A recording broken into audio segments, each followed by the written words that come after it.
Rocky Plays. Rocky again. Welcome to a new series I'm doing. It's an offshoot of my Rocky Plays. It's Rocky Plays Fake Games. So these are games that were homebrews, ROM hacks, ports, basically anything that wasn't released on a console's initial lifespan. So during a pickups video recently I did, I showed this, which is a cartridge for Rick Dangerous on the Mega Drive / Genesis. Now this game was never released on the Mega Drive / Genesis. It was a 16-bit Atari ST Amiga game only. So I bought this from China. It took weeks to arrive. It's really cheap. So what we'll do is we're going to have a quick talk about the history of this one and what it plays like. Now, first of all, it feels really, really light. Like there's a real Mega Drive cartridge here. There's Sonic 2. Taking screws at the back. There's Sonic 2, so you know it feels chunky, and there's two screws that I've removed because I want to show you the board.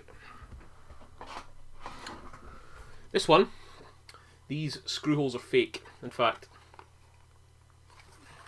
there's just clips at the side and it just opens up, and I've just broken this out of the cartridge. Oh well. Plastic is extremely thin. Inside we find one of the cheapest boards I've ever seen, with probably an EEPROM, well, a PROM there that they've just dumped the code onto.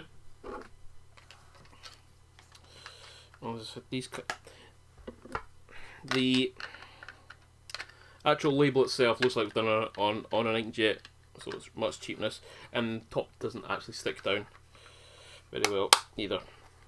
So inside a real Mega Drive cartridge or Genesis cartridge, board's there you go, that's a lot more meatier. I actually weighed them. So a genuine cartridge with screws and everything weighs 52 grams, and the fake one weighs 44, so there's a bit of a difference. Now when you boot this one up, there's a splash screen and there's a website on it. I'm going to link that below. If you go to the website, it's a guy who has ported Rick Dangerous from the Atari ST version across to the Mega Drive / Genesis, done it in assembler. It's a straight port, so it doesn't take advantage of any of the extra buttons, etc, etc. And in his website he talks about how he was going to perhaps try and do a further enhancement where he was going to make use of the extra buttons on the controller, so rather than having, obviously the Amiga and the Atari ST will have one button, whereas it's on the Mega Drive pad. There you go, has 3. 1, 2, 3, ABC, and the start button obviously. That never seems to happen. That seems the last entry. There is a zip file there with the ROM file you can download and play. So what someone in China or Malaysia, where I got this from, has done is just downloaded this, bound it onto the ROM, put it for sale. There's also instructions because the controls are quite finicky. It isn't region locked. Doesn't work on my Retron 5. I know I'm recording the footage that you're about to see next on a standard, unmodified, UK spec Mark II Mega Drive.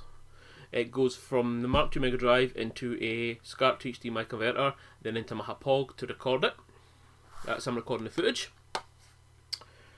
So stay tuned. See you shortly. Okay, and here we go. So let's just reset the damn thing. Mega Drive 20th anniversary, and up comes Pascal's website URL where you can get the ROM. I'll put that in the description. Rick Dangerous, core design Firebird. So we hit start, or one of the buttons anyway. There we go. South America, 1945, blah blah blah blah blah. You can all read that for yourselves. Now, because I played this game before, many years ago, I know I need to run as fast as I can. Right. And then left. Basically, if you get hit once, you're dead per life. That's where there's a lot of lights you can see there. So, because this is a port from an Atari ST, there's only one button. So up is jump, down is crouch. B button acts as the fire button. And thanks to Pascal's website, I know if I hold B down and push up, I shoot. Click to idle. Oh, see you died there? Right, so B's up, shoot that. If I push down and B, I get to drop dynamite. I always think this game design reminds me a lot of Spelunky. I think the game designers from Spelunky must have played this as kids. or adults, I don't know. Right, so there we go. So we jump to here, and then we jump to there. We get that, and we drop down here. We flip across there. And once we reach certain stages, there is like inbuilt like checkpoints you don't see. So if I die, I won't go back to the very start. We've just actually hit one here. So that, and then I just until he gets to the end, and then I'm out. So there, I'll just drop some dynamite. That kills him.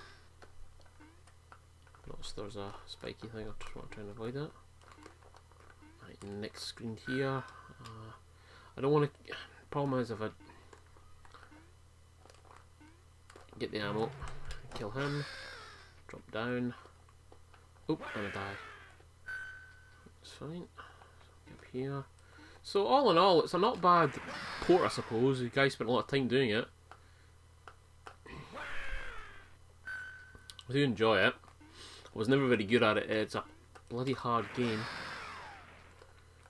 I know I'm aware that in my introduction I said I was running it through an upscaler, but that's not worked. I had to bypass the upscaler and run it straight through. There's a hidden trap on the left there. The upscaler didn't work, so it's basically just recording the basic output of the Mega Drive straight into the POG, which is not the ideal way of doing it because it looks like mud on the TV, and I'd imagine the sound isn't great either, but it isn't that great in the game either. So, you know, for £3 odds delivered, it wasn't bad. Certainly one of the better ones I've played, and I have got a few more to look at, and I've got more on their way.